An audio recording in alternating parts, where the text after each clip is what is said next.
Iyani Kigenza Kagame. Uyu nguyu Iyani Kigenza Kagame ni umusore utangaje, ni umusore wigaruriye imitima y'abanyarwanda batari bakeya, byagera ku banyarwandakazi usanga bose baririmba izina Iyani Kagame. Munyemerere umunsi wa none tuve imuzi n'imuzingo, ese ubundi Iyani Kagame ni muntu ki? Ese ni ibiki byihariye kuri Iyani Kagame? Ese ni izihe ntwaro za gisirikare uyu Iyani Kagame azi gukoresha? Dore ko byonyine guhura na Iyani Kagame, waba uri umusitari waba utari umusitari, ibyo ni ishema kuri wowe. Aha twavuga hariho abasuje perezida bonyine, njye nasuje famiye yose. Usoreza kuri N'umukwe ndamusuhuza. usoreza kuri Iyani. Ngageze kuri yari ndamufata shana bwawe rero sasa. Naramufasha aracanganyikirwa. ubusanzwe Iyani Kagame yavutse tariki ya 18 z'ukwezi kwa kabiri 1996. Afite imyaka 29 y'amavuko.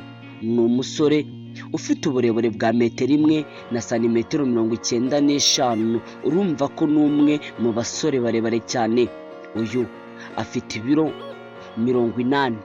Iyani Kagame ni umusore wa nyakubahwa perezida wa Repubulika y'u Rwanda Paul Kagame ndetse na Jeannette Kagame, dore ko uyu nguyu Iyani Kagame ni umwana wa gatatu mu muryango wa Paul Kagame.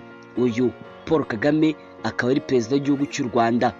Iyani Kagame ni umusirikare w'u Rwanda, dore ko abarizwa mu gisirikare cy'u Rwanda mu gace kitwa abajepe cyangwa se Republic Guard.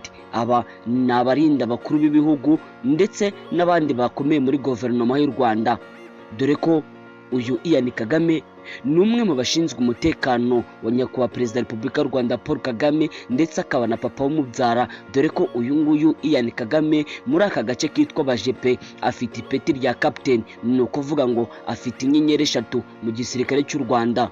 Uyu Iyani Kagame dore ko uburebure afite, ibiro afite, igihagararo kirambuye ndetse n'ubwenge butangaje. Uyu nguyu Iyani Kagame afite n'ishyaka ridasanzwe mu gukunda igisirikare cy'u Rwanda ndetse no gukorera u Rwanda. Ibi ngibi bituma abantu benshi babigarukaho bakavuga ko uyu nguyu Iyani Kagame agomba kuzasimbura papa w'umubyara. Ibi ni ibintu abantu hirya no hino bagenda bavuga bitewe no kwitwararika k'uyu musore Iyani Kagame, bitewe n'ubuhanga budasanzwe uyu nguyu Iyani Kagame afite. Abantu benshi baragaruka bakavuga ati bitewe n'uburyo bamubona uyu Iyani Kagame azasimbura papa we mu kuyobora u Rwanda. Uwo nta wundi ni Paul Kagame. Iyani Kagame mu buzima busanzwe ni umusore uvuga make, ni umusore udasakuza, ni umusore witonda, dore ko ni umusore Iyani Kagame utabona mu gakungu k'insoresore, aho twavuga utubyiniro, utubari n'abakobwa. Ibi rwose kirazira kuri Iyani Kagame, dore ko Iyani Kagame ni umwe mu basore bakora ibintu bye batuje. Intego ze ni ugukorera u Rwanda, ibintu bitarimo gukorera igihugu ntago Iyani Kagame ajya bitamo umwanya. Uyu Iyani Kagame mu gice cya gisirikare ni umusirikare w'u Rwanda, ni umusirikare w'inyangamugayo, ni umusirikare witonda, ni umusirikare ufite ubupfura budasanzwe. Uyu Iyani Kagame dore ko mu gisirikare ni umwe mu basirikare bafite imyitwarire ihambaye. Ibi ngibi ni nabyo bigenda bimuhesha umunsi ku munsi ko ari umuntu ukundwa n'abasirikare bakuru mu gisirikare cy'u Rwanda.